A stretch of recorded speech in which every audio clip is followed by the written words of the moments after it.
Recently काफी लोग summer Jurel को लाफ्टर सेफ से हटाने को बोल रहे हैं। लाफ्टर सेफ एक ऐसा शो है जहाँ पर सेलिब्रिटीज कुकिंग के साथ कॉमेडी भी करते हैं और इस शो को हरपाल और भारती होस्ट करते हैं। तो हुआ ये था कि 22 मार्च को लाफ्टर सेफ का एक एपिसोड आता है और उस एपिसोड के बीच में समर जन्नत की सैंडल निकालने की कोशिश कर रहे थे, लेकिन जन्नत उसको मना कर दिया। फिर भी समर उसकी बात नहीं सुनते हैं और सेकेंड टाइम जन्नत के फुटवेयर निकालने की कोशिश करते हैं। इसी चीज के लिए समर को बैकलैश मिल रहा है। लोगों का कहना ये है कि अगर जन्नत ने एक बार मना कर दिया था तो समर को दोबारा सैंडल निकालने की क्या जरूरत थी। लाफ्टर सेफ की ऑडियंस को जन्नत को देखकर ऐसा लग रहा था कि वो उस टाइम अनकंफर्टेबल फील कर रही थी। समर्थ जन्नत के साथ कुछ ज्यादा ही टची हो रहा था, लोगों का ये कहना है। इससे पहले भी जब भारती अपनी हाउस हेल्प मनीषा और रूपा को लेकर लाफ्टर सेफ में आई थी, तब समर्थ मनीषा को लिफ्ट करके घुमा देते हैं। हो सकता है उस टाइम ऑडियंस को ये चीज बहुत फनी लगी हो, लेकिन इसके बाद ही मनीषा भारती के ब्लॉग्स में दिखना बंद हो जाती है। उसके बाद मनीषा अचानक से भारती के यहाँ काम करना बंद कर देती है और जब लोग भारती से पूछते हैं कि मनीषा कहाँ चली गई, आपके ब्लॉग्स में क्यों नहीं दिख रही है, तब भारती बताती है कि मनीषा अचानक से काम छोड़कर चली गई है और ना ही अब वो उसका फोन पिक कर रही है और ना ही उसके मैसेजेस का रिप्लाई कर रही है। और मनीषा ने किसी और फैमिली मेंबर के थ्रू भारती को ये मैसेज पहुंचाया था कि वो भारती के घर पर काम नहीं करेगी, वो किसी और हाउस हेल्प को देख ले। उस टाइम ऐसे रूमर्स आ रहे थे कि भारती जबरदस्ती मनीषा को लाफ्टर सेफ में लेकर गई थी और हो सकता है कि मनीषा की फैमिली को ये पसंद नहीं आया हो कि समर्थ ने शो में मनीषा को इस तरह लिफ्ट किया, इसलिए मनीषा ने भारती के यहाँ काम न करने का डिसीजन लिया हो। लेकिन मनीषा की तरफ से कभी भी ये क्लियर नहीं किया गया कि आखिरकार उसने भारती के यहाँ काम करना क्यों छोड़ा। और ये सब होने से पहले जब एक बार भारती ब्लॉग बना रही थी तो वो मनीषा से पूछती है कि तुमको लाफ्टर सेफ शो में सबसे अच्छा कौन लगता है। तब मनीषा ये भी कहती है कि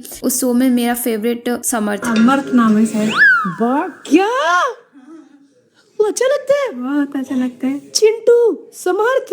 लेकिन फिर भी इन सब चीजों के लिए समर्थ को ब्लेम करने से पहले हमें ये समझना होगा कि जो ऐसे शोज होते हैं वो पहले से ही स्क्रिप्टेड होते हैं। शो के मेकर्स ये बताते हैं कि तुम्हें किस इंसान के साथ फ्लर्टिंग करनी है, जिन चीजों को पसंद किया जा रहा होता है मेकर्स उन चीजों को हाईलाइट करने की कोशिश करते हैं ताकि शो की टीआरपी बढ़ सके। और अगर बात की जाए समर्थ ने जन्नत की जबरदस्ती सैंडल निकालने की कोशिश की, तो सिर्फ उसने जन्नत की नहीं बल्कि उससे पहले उसने करण कुंद्रा और भारती के भी फुटवेयर निकाले थे। मतलब वो ये चीज मस्ती में कर रहा था, उसने जन्नत के साथ ये इंटेंशनली नहीं किया था। और अगर आप समर्थ का बिहेवियर देखोगे, उसने जो पास्ट में शोज किए हैं जैसे बिग बॉस, तो आप ये नोटिस करोगे कि वो लोगों के साथ बहुत जल्दी ओवर फ्रेंडली हो जाता है। किसी किसी को तो ये बिहेवियर पसंद आता है, लेकिन बहुत सारे लोग ऐसे भी होते हैं जिनको अपना पर्सनल स्पेस चाहिए होता है। और जब लोग ओवर फ्रेंडली हो जाते हैं तो वो कुछ बाउंड्रीज क्रॉस कर देते हैं। उनको उस मोमेंट में ये समझ में नहीं आता है कि उनको ये चीज नहीं करनी चाहिए। जन्नत और समर्थ एक दूसरे के अच्छे फ्रेंड है। ये सब चीजें होने के बाद जन्नत ने रिसेंटली अभी अपने यूट्यूब चैनल पर एक ब्लॉग डाला है और ये ब्लॉग लाफ्टर सेफ के उसी दिन का है जिस दिन की वीडियो वायरल हो रही है। और अगर आप वो वीडियो देखोगे तो उसमें जन्नत समर्थ के साथ कंफर्टेबल दिख रही है। ये सब होने के बाद भी वो नॉर्मली समर्थ से बात कर रही है, लेकिन फिर भी अगर जन्नत किसी चीज के लिए नो बोल रही है तो समर्थ को वहीं पर रुक जाना चाहिए था। लेकिन ये इतना बड़ा इशू नहीं है कि जिसकी वजह से समर्थ को शो से बाहर निकाला जाए, क्योंकि अगर आप शो में समर्थ का कंट्रीब्यूशन देखोगे तो वो बहुत ज्यादा है। वो लोगों को बहुत अच्छे से एंटरटेन करता है। रिसेंटली बहुत सारे लोग ये बोल रहे थे कि अब समर्थ ने लाफ्टर सेफ छोड़ दिया है और वो नेक्स्ट एपिसोड शूट करने के लिए नहीं आया, लेकिन ये सारे रूमर्स गलत है। वो नेक्स्ट एपिसोड की शूटिंग के लिए वहां पर आया था। So guys, what are you thinking about this matter? Please share your thoughts in the comment section.